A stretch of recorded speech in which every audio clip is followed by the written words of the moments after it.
Hey Tom, got your carburetors finished. I need you and Billy to watch this video all the way through. First thing we're going to do is I'm going to tell you about your air log. What you want to do is when you mount the carburetors, mount them loosely and put the air log in place on all the studs, and then go in and snug down the carburetors, because there's enough movement in the carburetors up and down, left and right, that if you snug them down, you may not be able to get your air log in place. So put your carburetors on there loosely enough that you can put the air log in place, and then snug down the carburetors. Pull off the air log, finish tightening the carburetors, and then recheck the air log. Now then, once you got the carburetors all attached, do not put the air log in. Wait until you've run the car, and what you'll do is you'll take a wire up at the throttle, and an extension, a wire extension, and the original throttle spring, run over to the right side of the fender well where the hood bumper is, and that way you can adjust things without the air log being in your way. Let's see, you're going to want to use 2 wrenches to attach your fuel line, one to stabilize the fitting in the float bowl cover, and the other one to do the wrenching here. Otherwise, you take the chance of stripping out the threads in the float bowl cover. One of the best tools to use for installing these carburetors is 1/4-inch drive flex sockets. You don't need anything bigger than a 1/4-inch drive. There's not that much torque involved. You're not holding together the Brooklyn Bridge. I'll be sure to send these gaskets along. There's a metal sleeve that goes in here to back it up on either side of this round washer. The round washer is on the back of the carburetors, and the diamond is in the front. A metal sleeve goes in here along with a wave washer that goes against this surface right here. It acts as a limit stop for the steel sleeve that's inside here, so you have to make sure you do that, and I'll send you that instructions along with the carburetors. Carburetors, the chokes mount to the center. Make sure you put the 2 choke levers together when you mount the carburetors. Now let's take a look at some of the things we're going to adjust, that you're going to be able to adjust for yourself. Alright, this screw right here is what adjusts the idle speed. That's all it does. You're going to use it to synchronize the carburetors in terms of the airflow through each of these throats, and what you're going to use to do that job is a synchrometer, BK, let's see right here, BK 1-35. This thing is just perfect, fits the Solex perfectly, and that's your flow meter. Going to tell you when you got your carburetors synchronized. I'll obviously do this on these right here on my engine, but you need to do it on your engine.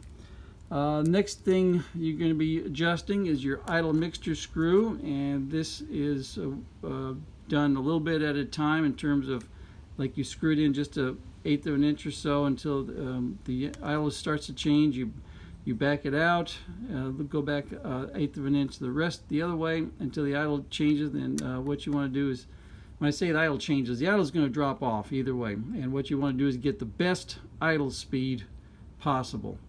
And you can use your ear to do that. You can also use a tachometer, but these are all being adjusted, but I'll give you an idea of what's involved. Throttle linkage is critical. This throttle linkage and all the others before it have a set distance. This one has a turnbuckle on it, and you use this to adjust the throttle linkage, so when you snap the throttle linkage in place, the idle does not change, and that's one of your more difficult jobs. Let's see what else I can mention. You also got your carburetor support rod that goes underneath and goes to the air log at this position. That's what this extra hole is for down here on the air log. Right here, that one right there. These jam nuts and set screws adjust how far up and down your choke lever is, and you can adjust this to help meet the choke cable coming down from the air log. And that's all that these do. So just use these to line up your throttle linkage, your choke linkage. Let's see what else. I think that's it. We got a cold engine. Oh, I know. Critical is the correct fuel pump, which is right here, and you have the priming lever right here, which you want to use that to start the car. After it's been sitting for a few days, the carburetors will be out of, make sure you have, the carbs will probably be out of fuel. They will have evaporated, especially if it's after like 2 or 3 weeks.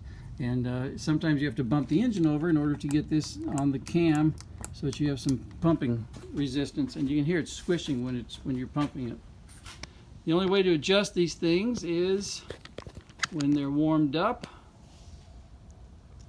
And so I'm going to start these, show you how well they start with the cold with the choke right here, and then get them warmed up, and then show you about the adjusting. The only way to adjust these things is warm and with the throttle disconnected, so you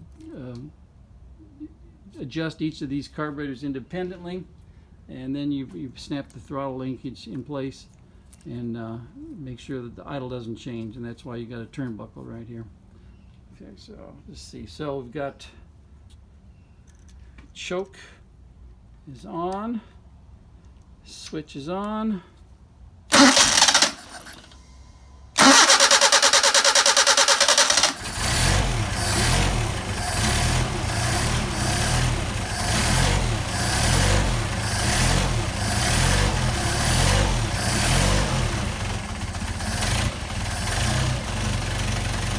And you'll be doing this with the knob on the dash, feathering your idle, your choke speed, so it gets warmed up. It's pretty warm out here right now. Let's see if this is going to run without the choke. Yeah, it's not bad. Check that out. So I'm going to raise the RPMs and get this thing to warm up.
Thermostat opened up. You notice the idle changed, is more stable. What we're going to do now is disconnect the linkage between the two carburetors, so that linkage is undone. I'll hold on to it so we don't have a runaway engine. What we're going to do now is check to make sure our second barrels are closed. You notice there's no air movement there. No air movement there because the engine idles only on the first barrel of each carburetor. Next, we're going to check our airflow out of the first barrel of each carburetor, and we're going to synchronize it. So you can see right there, we've got, well, maybe, let's move that around. All right, you can see we got 4.5, almost 5. And we got 5, a little bit over 5. So we're going to adjust that by either increasing or decreasing whichever carburetor throat you want to deal with and mess with. So we're gonna, let's say we'll increase this one here. Alright, so we've got 5 right there, and we've got 5 right there. So that's how you synchronize them. No big deal right there. Now the next thing you want to do is your idle mixture screw, which I told you about up here, and I'm going to do it a little bit at a time and you'll hear the RPM change.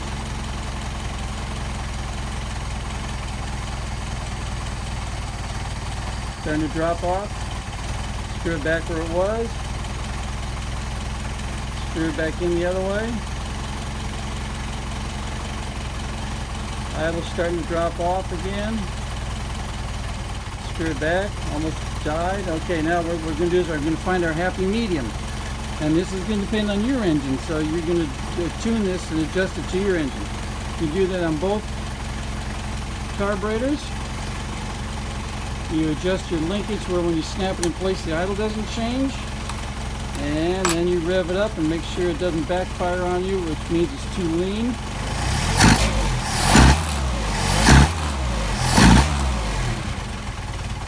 And we have nice recovery. I'm going to show you that.